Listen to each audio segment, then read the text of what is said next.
When you look at the Amazon rainforest, what do you see? You see nature. You see the lungs of the earth. You see a pristine, untouched wilderness that has looked exactly the same for 10,000 years. We treat it as a place where humans are intruders, a place too hostile, too dense, and too wild for civilization to ever take root. But what if I told you that this vision of the Amazon is a lie? What if the virgin rainforest is actually an overgrown garden? The first European to travel the entire length of the Amazon River was a Spanish conquistador named Francisco de Orellana. In 1542, he floated down the river looking for gold. When he came back to Spain, he told a story that sounded impossible. He didn't describe a jungle, he described a metropolis. He wrote of cities that glistened in white, roads that stretched for miles, and riverbanks so densely populated that his ships were under attack for weeks at a time. He estimated there were millions of people living there. Historians laughed at him. They called him a liar. They said he was hallucinating from hunger or making up stories to get funding from the king. Because when the next explorers went back a century later, they found nothing. No cities, no roads, just trees, monkeys, and a few scattered tribes. For 500 years, we assumed Orellana was crazy, but he wasn't. He was just the last person to see the Amazon before the lights went out. Today, the jungle is finally giving up its secret. We aren't using machetes anymore. We are using LIDAR, lasers fired from airplanes that can see through the canopy. And what we are finding underneath the leaves is rewriting the history of the Americas. The Amazon wasn't empty, it was full. And it's time to meet the ghosts who built it. Why did it take us so long to believe Orellana? Because when we think of civilization in the Americas, we think of stone. We think of the limestone pyramids of the Maya in Mexico. We think of the granite fortress of Machu Picchu in Peru. Archaeologists went into the Amazon looking for stone ruins, but they found nothing but mud and trees. They concluded that the Amazonians were primitive because they didn't build with rock. But they missed a crucial geographical fact. The Amazon has no stone. In the deep jungle basin, there are no quarries. There is no granite to cut. So the Amazonians became the greatest earth architects in history. They didn't build up with stone. They built out with earth. LIDAR has revealed thousands of massive geometric shapes hidden under the trees. Squares, circles, and hexagons carved into the soil. These are called geoglyphs. Some are the size of city blocks. Some are linked by perfectly straight roads, causeways, that run for miles, elevated above the floodwaters. These weren't just ceremonial sites, they were the foundations of cities. The hills you see in the Bolivian Amazon, they aren't hills. They are pyramids made of packed earth, eroded by 500 years of rain. On top of these earth platforms, they built magnificent structures of wood, bamboo, and palm thatch. It was a wood age metropolis. The problem with a wood age is that wood rots. In the humid jungle, a wooden palace disappears in a few decades. We didn't find the ruins because the jungle ate them. But the earth platforms remain, the ghostly footprints of a culture that engineered the landscape on a scale that rivals the Romans. There is a reason why modern farmers struggle in the Amazon. Despite all the lush green trees, the soil underneath is terrible. It is acidic, yellow clay. Because of the heavy rains, nutrients are washed away, leached almost instantly. If you cut down the trees to farm, the soil dies in 3 years. So how did the ancients feed 10 million people for centuries? Did they have a secret fertilizer? No. They invented a new type of soil. If you dig in specific spots along the Amazon River today, the yellow clay suddenly disappears. It is replaced by a deep, dark, rich earth. The locals call it Terra Preta, dark earth. For a long time, we thought it was volcanic or a natural anomaly. But when we looked under a microscope, we found the truth. Terra Preta is full of broken pottery shards, fish bones, and most importantly, charcoal. This wasn't an accident, it was a biotechnology. The Amazonians realized that if they burned their waste using a smolder technique, low oxygen, it created charcoal instead of ash. Charcoal acts like a sponge. It locks nutrients into the soil and prevents the rain from washing them away. This created a super soil that is incredibly fertile. And here is the scariest part. It is alive. Terra Preta has such a rich microbial life that it appears to regenerate itself. You can dig a hole in it, come back 20 years later, and the hole has refilled with fresh, dark earth. They didn't just conquer the jungle, they terraformed it. They turned the poorest soil on Earth into the richest, covering an area the size of France. When Europeans build a city, the first thing they do is kill the nature. We chop down the trees, pull up the stumps, and pave the earth. We separate the city from the farm. The Amazonians did the opposite. They built garden cities. Instead of clear-cutting the jungle to plant endless rows of corn or wheat, monocultures, they practiced agroforestry. They didn't fight the jungle, they curated it. If you walked through an Amazonian city in 1400 AD, you might not even realize you were in a city. You would see thousands of trees, but they weren't random. They were Brazil nut trees. They were acai palms. They were cacao trees. They were ice cream bean trees. They replaced useless wild species with useful food-bearing ones. They created a polyculture, a multi-layered food forest that provided shade, timber, and fruit all year round. It was a city that fed itself. The streets were orchards. The backyards were pharmacies.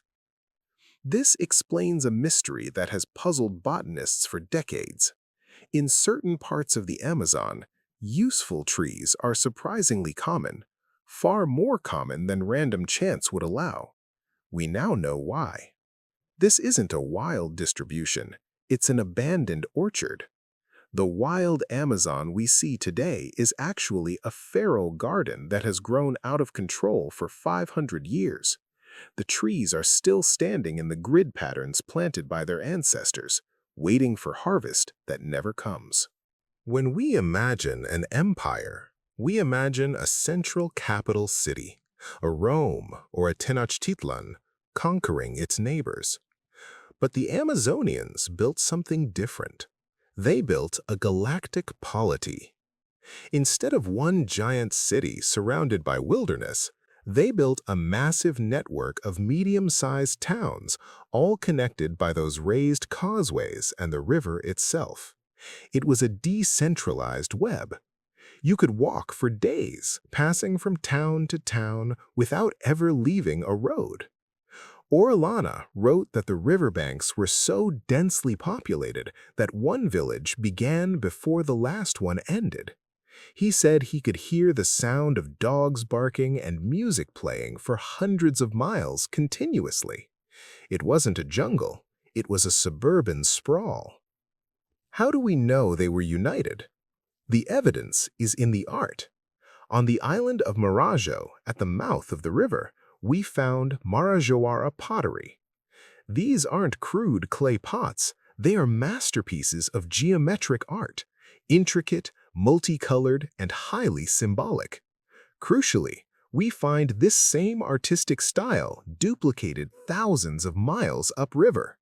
This proves that ideas, goods, and people were flowing freely across a territory the size of Europe. They weren't isolated tribes at war.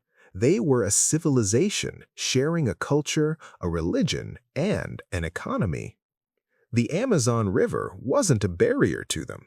It was their interstate highway system. Without horses or wheels, the canoe was the ultimate vehicle. Orellana described war canoes that carried 40 men and musicians playing drums, painted in brilliant colors. They could move armies and food faster than any Roman legion. The Snake King wasn't a person, it was the river itself, the spine that held the entire body of the civilization together. So, if there were millions of people, where did they go? They didn't leave, they died. When Orellana sailed down the river in 1542, he unknowingly brought a weapon more deadly than any musket: germs. Smallpox, influenza, and measles.